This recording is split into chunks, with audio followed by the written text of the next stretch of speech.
اللہ تعالیٰ نے عورت کے سینے میں دو دل کیوں رکھے؟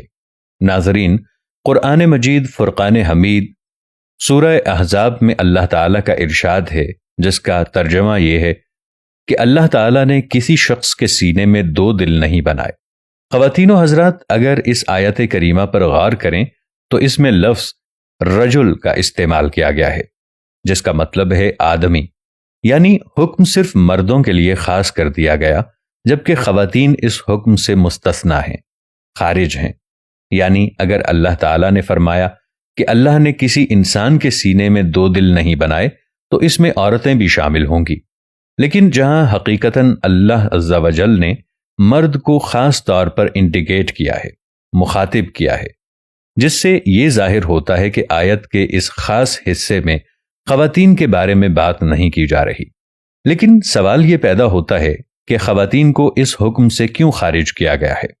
تو دوستو، اس کا جواب جاننے کے لیے ایک واقعے پر نظر ڈالتے ہیں جو امریکہ میں وقوع پذیر ہوا۔ ناظرین محترم، ایک سیمینار جس میں بہت زیادہ علماء شریک تھے، جبکہ ایک پروفیسر قرآن کریم اس کی فصاحت و بلاغت کے بارے میں بات کر رہا تھا، اور ساتھ ہی اس کے کمال درجے کی باریکی کے بارے میں کہ ایک لفظ کو تبدیل کر دینے سے معنی کچھ کے کچھ ہو جاتے ہیں۔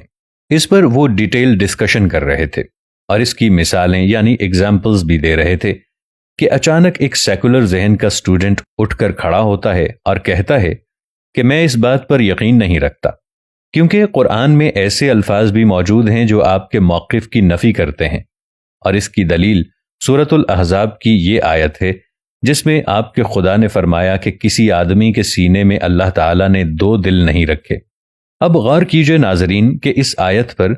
کہ آپ کے خدا نے یہاں صرف آدمی کا ذکر ہی کیوں کیا ہے؟ یہ کیوں نہیں کہا کہ کسی بشر کو ہم نے دو دل نہیں دیے؟ اور کیوں یہ نہیں بتایا کہ سب انسان، مرد ہو یا عورتیں، ایک ہی دل رکھتے ہیں؟ کہ دوستو، یہ سوال سنتے ہی حال میں خاموشی چھا جاتی ہے اور سب کی نظریں پروفیسر کی طرف اٹھ جاتی ہیں کہ وہ اس کا معقول جواب کیا دیتے ہیں۔ ویسے تو طالب علم کا سوال بظاہر صحیح تھا کہ مرد ہو یا عورت، دل سب کے سینے میں ایک ہی ہے، پھر اللہ تعالیٰ نے مرد کا ذکر کیوں کیا ہے؟ جبکہ ادھر پروفیسر اپنے ذہن پر زور ڈالتا ہے اس کا کیا معقول جواب دیا جائے، کیونکہ اگر جواب نہ دیا جائے تو طالب علموں پر برا امپیکٹ بھی پڑ سکتا ہے، لہٰذا ذہن پر زور ڈالنے کی مکمل کوشش کامیاب ہو جاتی ہے اور آخر کار پروفیسر کا جواب ان کو مل جاتا ہے، جو کہ قرآن پاک کے شاندار علمی اعجاز کو ظاہر کرتا ہے، جس تک پہنچنا قرآن کریم پر غور و فکر کے بنا ناممکن تھا۔ لہٰذا پروفیسر طالب علم سے کہتا ہے کہ ہاں، آدمی ہے جس کے سینے میں دو دل ہونا ناممکن ہے، لیکن عورت کے سینے میں دو دل ہو سکتے ہیں۔ جب عورت پریگننٹ ہوتی ہے، حاملہ ہوتی ہے، تو اس کے سینے میں دو دل ہوتے ہیں، ایک اس کا اور ایک اس کے بچے کا، کیونکہ رحم مادر میں موجود بچہ گویا کمہار کی چاک پر بھرا ہوا مٹی کا لوتھڑا ہوتا ہے۔ ماں بظاہر ایک انسان ہوتے ہوئے بھی دو انسان ہیں، اس میں ایک کی بجائے دو دل دھڑکتے ہیں،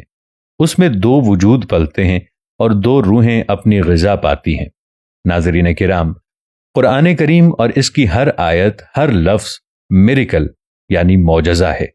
اللہ تعالیٰ نے ہر آیت کے ایک ایک لفظ کو حکمت ربانی کے ساتھ کنیکٹ کر دیا ہے، اور اگر ایک لفظ کو دوسرے لفظ کے ساتھ بدل دیا جائے تو معنی بھی غلط ہو جاتے ہیں۔ لہٰذا قرآن مجید فرقان حمید کو پوری توجہ کے ساتھ اور سوجھ بوجھ اور سمجھ، غور و فکر، تدبر کے ساتھ پڑھنا چاہیے۔ آخر میں دعا ہے کہ اللہ تعالی ہمیں قرآن پاک پر زیادہ سے زیادہ غور و خوض کرنے کی، فکر کرنے کی اور اس پر ریسرچ کرنے کی توفیق عطا فرمائے۔ اگر ویڈیو آپ کو اچھی لگی ہو اور آپ کا ایمان تازہ ہوا ہو تو صدقہ جاریہ سمجھ کر دوسروں کے ساتھ بھی ضرور شیئر کیجیے گا۔ ہو سکتا ہے آپ کے ایک شیئر سے اللہ تعالیٰ کسی کی زندگی، کسی کا دل بدل دے۔